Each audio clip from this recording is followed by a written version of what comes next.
What's up guys, welcome back to another video. Yesterday's play ended up being absolutely spot on, like we did not get the 1 hourly change in state of delivery. So even though the lower time frame was showing some sort of a breakout, potentially continuation setup, it's important that we always keep in mind to reason from the top down rather than from the bottom up. That's the reason why we always start off on the higher time frames before we move into the lower time frames. And in yesterday's case, this was a perfect illustration of that concept at play. Now, we've done the mistake in the past where we try to justify setups by looking at it from the lower time frames, and that is exactly how we ran into losses. Yesterday was a pretty big win, and so I think that puts us up to 88 wins out of our last 109 videos, or out of 109 calls. But otherwise, yeah, going to try to replicate the win from yesterday. Today is still a news day, so there are still trades to be had. And kick things off on the weekly chart again. We are still currently just filling in the further gap for possibly a second time. Now, my original prediction from the weekly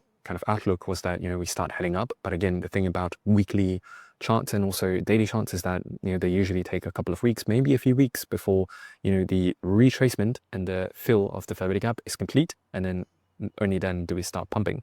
So even for now, like even with this dump, don't panic. Like we're still in a really good spot in terms of the overall trend, basically. Like if you take a look, it's still been just high highs and higher lows. And until this, even if this further gap is taken out, like things are not going to change until at least this order block is taken out, or at least close to below. So yeah, until Bitcoin hits $101,000, or until you get a weekly close underneath $101,000, you're still looking really, really bullish. And so to the swing traders out there, don't worry, like, you know that this stuff takes time, and so you just got to have some patience for your swing positions to play out. But anyways, going down into the daily chart, again, yesterday was a solid example of sticking to the system, regardless of like what I may think is going to happen. It's important to just stick to the system, because this system that I've been using is exactly the methodology that's allowed me to average about an 80% win rate over the last few months, actually since February. Today marks probably 6 months, like a 6-month anniversary of when I started tracking all of these calls from YouTube. And so to the ones who are new to the channel, just know that you're probably in a good spot, because I tend to be right more often than I'm wrong. And to those of you who would like to learn this system for yourself, feel free to click the first link in the description box below. Otherwise, let's get into the rest of the video. So yesterday's daily buys closed bearish. Regardless of what I may think, like I would love, of course, for crypto to just start going up from this point onwards. Like screw filling in further gaps and whatever. Like I would just like to see pumps, because I hold a lot of crypto as bags. But the reality of the situation is that that's just what I want to see. The market is instead pointing towards the downside. And so for today, we're just going to start looking for more downside continuation. Like today's going to be a pretty straightforward day, basically. And the moment we hop onto the 1 hourly chart is when things start getting a little bit more clear. This is a bearish order block that is most likely going to be an area of interest for us to trade from. So basically, if you see a retracement back into this this order block right here, then that is when you start taking positions into a short. Now, besides that order block right there, we can also see that we have a fair value gap right there. So the fair value gap aligns with the order block. And so when price retraces back into 115,250, there's going to be an area of interest that we will look for. This could also potentially change within the next couple of hours. Like let's say this candle closes really aggressively towards the downside. Potentially you may form another fair value gap here as you head into the New York session. So just keep in mind, like it could be either this zone or this zone. Like this is not even confirmed yet, but just kind of like setting the expectation and painting out a couple of other scenarios for you. But anyways, another thing to discuss is news. Today we have news at 8:30 and 10 a.m. So expect volatility for today to pick up, or rather, when I say volatility, what I really mean is like expect more of a true kind of movement to pick up around the hour leading up to 8:30, or potentially the hour after 8:30, because, well, you just have news from, this entire period here. So basically 7:30 till, let's say, 11 a.m. is going to be the hotspot timing that you want to look for. So imagine if price comes and fill in this further gap at around 7:30, maybe 8 a.m., then if the lower time frame also starts showing a willingness to start going down with some kind of order flow shift or changes to delivery, that's going to be a easy setup for today. A lot of the price action in news tends to be priced in prior to the release of the news.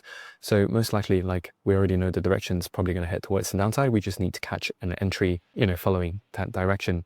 And the moment we go into the 5-minute chart is when things start looking a little bit more blur. because the session profiles, the ideal session profiles that we would want to look for is some kind of an Asia accumulation. Either London manipulates above the Asia high and starts breaking lower, just like what we had yesterday. Let me just show you. So that's your Asia high. Yesterday, our daily bias was bearish, and during the London session, we traded above, and then we started getting a shift, changes state of delivery, basically, right around the time that the video was being uploaded, which, by the way, we almost could not upload the video yesterday because the airport Wi-Fi was so slow and my hotspot wasn't doing its job either. So we literally uploaded the video about 5 minutes before we boarded the flight. And so, yeah, to those of you who were watching yesterday, thank you for bearing through the little bit more raw and, or like just more of a raw and unedited video. But today should be much better because we are actually, able to edit now. But anyways, yesterday was a clear, Asia accumulation, London manipulation, and in New York, you distribute towards the downside. So that was super clear. But today is a little bit more blur, right? And you're starting to see why. Because at the moment, London is actually taking out the Asia low instead. Although based off of the higher time frame bias, as well as our higher time frame analysis, I highly doubt that this is going to be an AMD in the upside direction in the first place. And even if you start pumping, the trade that I would take is not going to be towards the upside, purely because part of my system, or rather a big part of my system, requires that I have time frame alignment before I take any trades, which means that if I'm going to take a short, I want the daily chart to point towards the downside, I want the 1 hourly order flow to also point towards the downside, and ideally the 5 minute to also point towards the downside. If we start taking longs based off of a prediction of like what I would like to see, for example, if I purely make a prediction off of the lower time frame, then this may look like an A and D, but then if the lower time frame is bullish, but both the higher time frames are bearish, this is not a trade that I'm going to take. Now, if you are trading a different system, which is very likely because not everyone is going to be trading the same system as I am, then potentially you can start looking for longs if it fits the criteria of your system. But purely based off of mine, today is not going to be a day where I'm going to be looking for longs. And now let's talk about the final element that will make this trade just kind of like bulletproof, if you will. So we already mentioned beforehand that we need time frame alignment on all 3 time frames, which includes the 5 minute chart. Is that when you start getting into this area right here, I want you to just visualize this. So far, we have been in a state of bearish order flow where bearish PDRAs are being respected. But if we start getting up to this level right here, there will be multiple bearish PDRAs that will be disrespected. And so the leg up to this move right here is going to be in a state of bullish order flow. And we do not jump into a trade if the order flow is still bullish, which means that you want to see a 5 minute change in state of delivery once you get into this area before you start jumping into a trade. And the way you identify that is very simple. You just want to start seeing bearish order blocks start being respected. And ideally bullish order blocks to just get blown through. And once that happens, then yeah, that's your entry, take a trade, place a stop loss somewhere above these highs right here. Which, speaking about these highs, I've got a couple of notes that I want to share with you and target 2R. And just remember, like as with all of my videos, I always recommend you to target 2R rather than, going for some really far out target. That is always going to be the type of trading strategy that is most sustainable, especially if you're a beginner. The thing about trying to hit a home run every single time is that you're going to miss a lot. And the real problem with that, especially if you're still new to trading and you haven't quite gotten the hang of this, or maybe you're not just fully confident in your system or your abilities as a trader, is that the more you lose, the less confident you're going to become, and that's going to ultimately affect your decision making. Ideally, you want to create a positive feedback loop where when you target 2R, you're going to be winning more, and as you win more, you feel better about trading. You're going to be putting in the work. You're going to ideally try to recreate the steps that got you to those wins in the first place, and over time that builds a positive feedback loop that gets you to the success that you're looking for. And so like for the majority of people, 2R is more than enough to make a seriously good income from trading. Now, a final note about these couple of highs right here, as I've mentioned, is that there is also a possibility that you may sweep the Asia high, right? Take out both of these relatively equal highs here before New York gives you that kind of distribution.